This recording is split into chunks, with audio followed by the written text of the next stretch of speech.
So today I'm eating apple pie toast crunch. It's another toast crunch version. Yay! So it's right here, and all right, here we go.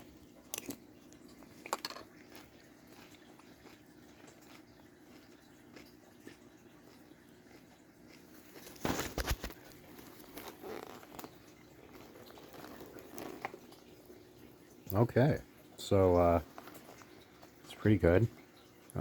Apple pie. It tastes like apples and cinnamon, naturally. I mean, it's not overwhelmingly apple pie flavored or anything. It's lightly apple flavored cinnamon toast crunch. Kind of refreshing, actually. I mean, there's not much to say about it, really. Um, yeah, I mean, that's it. Okay, goodbye.